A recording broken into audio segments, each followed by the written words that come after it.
If you learned computers on Windows, you probably expect storage to begin with a drive letter. C drive, D drive, maybe an external E drive. Linux starts somewhere else. Open a terminal, type cd/, and you arrive at a single starting point called the root directory. Every file you can reach and every drive Linux has mounted appears somewhere beneath it. At first, the list of short names under slash can look arbitrary, but each directory has a job. Once you understand those jobs, finding your way around a Linux machine becomes much easier. This slash is the root of the file system tree. It is not the root user, and it is not the slash root directory. We'll separate those in a moment. The useful idea here is that Linux gives you one connected directory tree. A second disk does not need a new drive letter. It can be attached or mounted at a directory in this tree. The same is true for a USB stick, a network share, or even some information provided directly by the kernel. So when you see a path beginning with slash, you are looking at an absolute path that starts from the top of the system. Most of your normal work happens in slash home. Each regular user usually receives a directory here. A user named Maya, for example, would normally work inside slash home slash Maya. Documents, downloads, project folders, application preferences, and hidden files such as .bashrc all live under that user's home directory. You rarely need to type the complete path. The tilde character is shorthand for your current home directory. That is why cd tilde takes you home, and why you will often see paths such as tilde/projects in documentation. This is also an important permission boundary. Your account can normally change its own home directory, but it cannot casually rewrite another user's files or the system configuration. So, slash root is just one directory inside slash. It is kept separate from slash home so the administrator can still log in and repair the machine even if user home directories are stored on another disk or temporarily unavailable. When someone says go to root, context matters. They may mean the top of the file system or they may mean the administrator's home directory. /etc is where system-wide configuration lives. This is where you look when you need to understand how a service is configured, which users exist, how networking is set up, or what should start when the machine boots. The files are usually plain text, but that does not make them harmless. A small change in /etc can affect every user or stop a service from starting. Read first, make a backup when appropriate, and edit with administrator privileges only when you know which setting you are changing.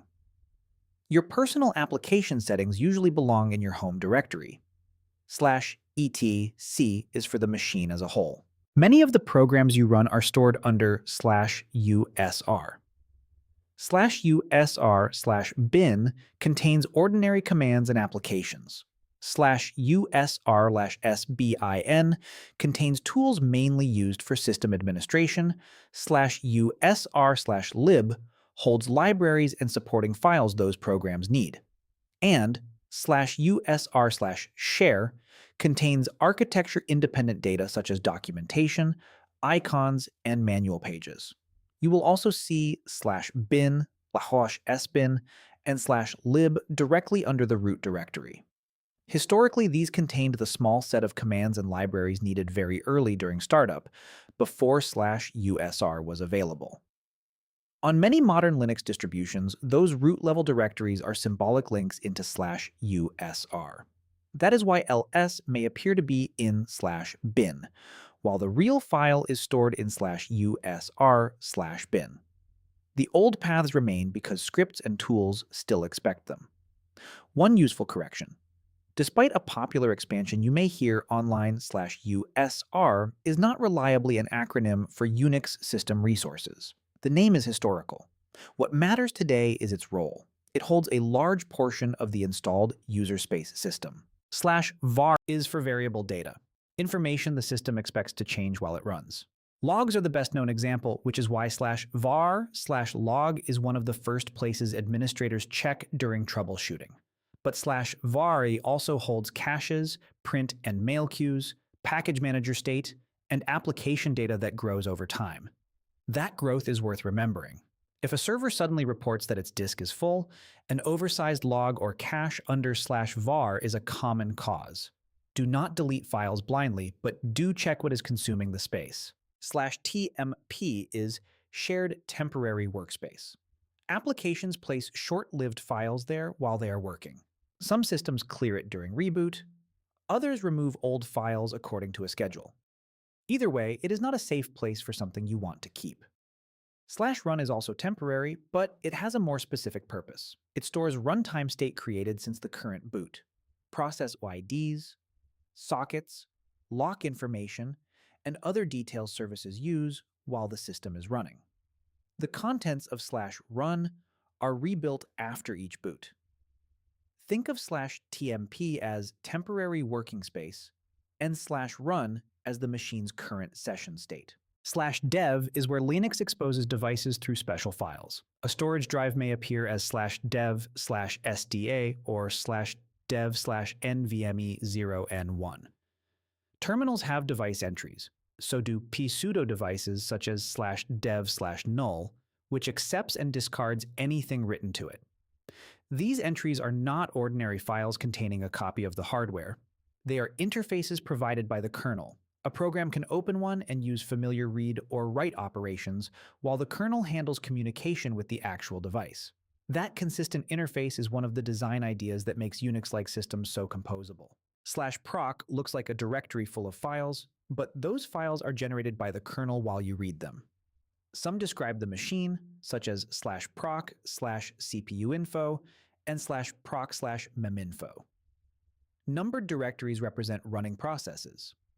Monitoring tools use this information to report CPU usage, memory, open files, and command details. /sys is another kernel-provided view, organized around devices, drivers, and hardware relationships. Tools use it to discover devices, and, in some cases, adjust kernel settings through carefully defined files. Neither directory is ordinary storage. They are live interfaces into the current system. /boot contains files needed to start Linux, including the kernel and bootloader data. Depending on the installation, it may be a separate file system or part of the root file system. This is not a directory to clean up manually because a file name looks old. Package management tools normally install and remove kernels safely. Damaging the wrong file here can leave the machine unable to boot. /media and /mnt are both used as mount points, but the convention is slightly different. Desktop environments commonly mount removable devices under /media, often inside a directory named for the current user. Insert a USB drive, and it may appear there automatically. /mnt is traditionally used for temporary mounts chosen by an administrator, for example, attaching another disk while recovering files or testing a network share. The storage is still a separate device. Mounting simply gives it a location in the one Linux directory tree. /opt provides a place for self-contained optional software. A third-party application can keep most of its files under one directory here instead of spreading them throughout the standard /usr hierarchy. /srv is intended for data served by this machine. A web server might use /srv/www. Another service might keep files under a directory named for that service. Not every distribution or administrator uses /srv, but when it appears, that is the idea behind it. You do not need to memorize a definition for every directory before using Linux. Start with the paths that answer common questions. Where are my files? Usually under /home. Where is this service configured? Check /etc. Where can I investigate a failure? Look at the service status and the logs associated with /var. Where did this command come from? Use command -v and follow the path into /usr. Once those become familiar, directories such as /dev, /proc, and /sys stop looking mysterious. They are simply different parts of the same design. One directory tree connecting users, programs, storage, devices, and the running kernel.